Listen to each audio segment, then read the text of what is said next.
مولانا یوسف صاحب کے لیے بڑی تالیاں ہو جائیں. اس سے گزارش ہے کہ وہ آئیں, ہم سب سے جو ہے مخاطب ہوں.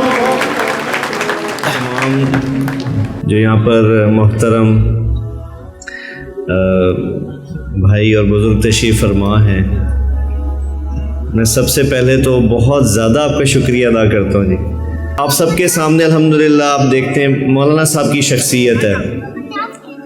کہ اللہ تعالیٰ نے ان سے دنیا میں 6 براعظم, پہلے پاکستان میں پھر 6 براعظم میں اللہ تعالیٰ نے ان سے اپنی دین کی خدمت کا کام لیا. اور یہ میں اور آپ اچھی طرح سمجھ سکتے ہیں کہ اللہ تعالیٰ کی کرم اور اس کی رحمت کے بغیر ناممکن چیز ہے کہ کسی کو اللہ تعالیٰ اپنے دین کے کام کے لیے چن لے. ایک محاورہ ہے نا جی کہ تصویر کے 2 رخ ہوتے ہیں, تو ہم نے مولانا کا ایک رخ دیکھا کہ وہ اللہ کے راستے میں جاتے ہیں, اللہ اور اس کے رسول کی بات کرتے ہیں. دوسرا رخ ان کی زندگی کا کیا تھا جس کے نتیجے میں آج یہ فاؤنڈیشن وجود میں آئی. وہ کیا کہ جب اللہ نے مولانا صاحب کو شہرت دی, لوگ ان کو پہچاننے لگے, تو آپ کو یہ شاید لگے, آپ نے شاید سنا ہو کہ یہ فاؤنڈیشن 3 سال پہلے بنی ہے, لیکن مولانا صاحب نے لوگوں کے ساتھ ہمدردی, ان کے ساتھ تعاون, ان کی مشکلوں میں ان کے کام آنا, یہ کام آج سے 40 سال پہلے ہی انہوں نے شروع کر دیا تھا. جیسے ہی ان کو شہرت ملی دین کے اعتبار سے, تو انہوں نے جو بھی اس وقت ان کے پاس کوئی اپنی ضرورت لے کر آتا تھا, اپنی پریشانی لے کر آتا تھا,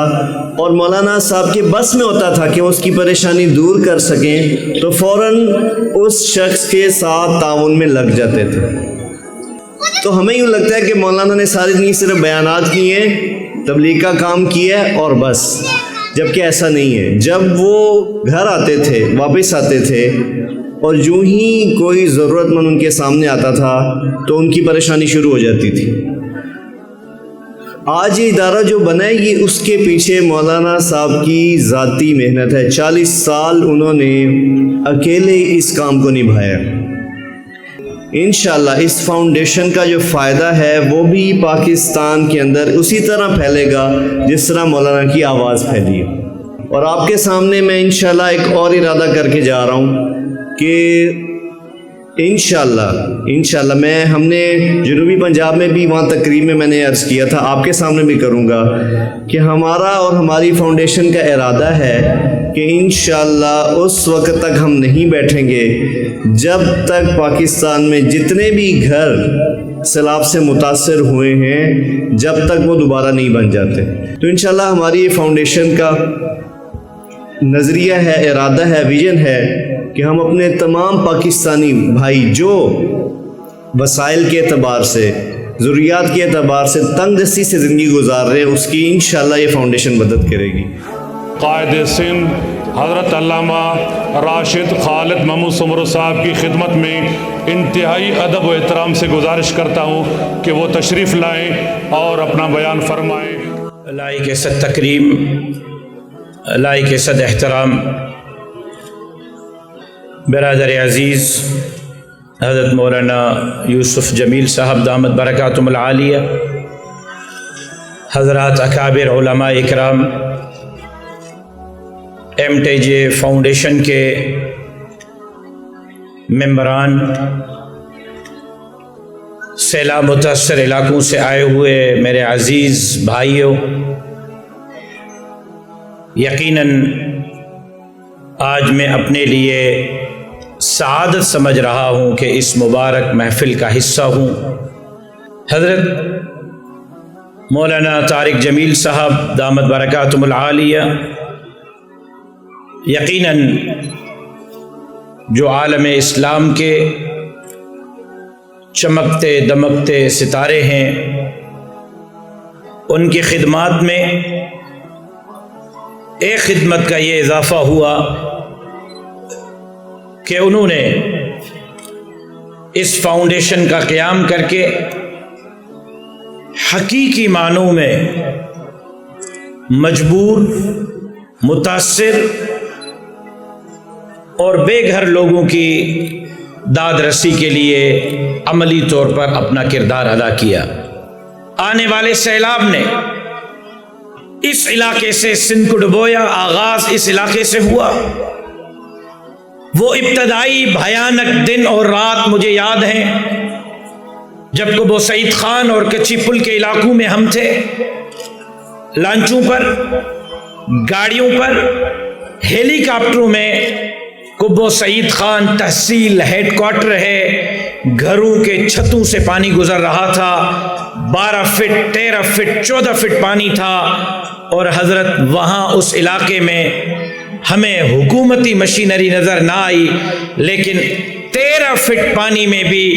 غریبوں کی داد رسی کرتے ہوئے کوئی نظر آیا تو مولوی اور مدرسے سے وابستہ فرد نظر آیا۔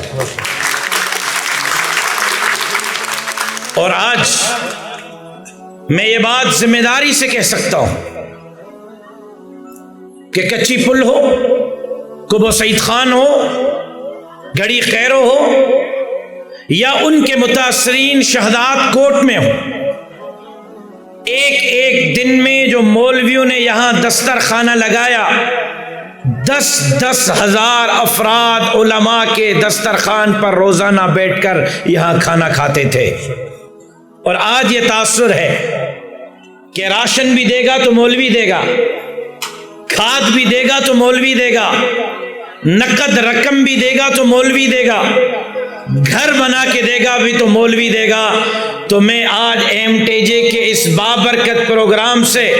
یہاں کے متاثرین کو یہ دعوت بھی دے رہا ہوں کہ اپنے بچوں اور بچیوں کو عالم بنائیں، تاکہ وہ آپ کی رہبری اور رہنمائی کے ساتھ ساتھ آپ کے معاشی مسائل میں اسی طرح کردار ادا کریں جس طرح MTJ کردار ادا کر رہا ہے۔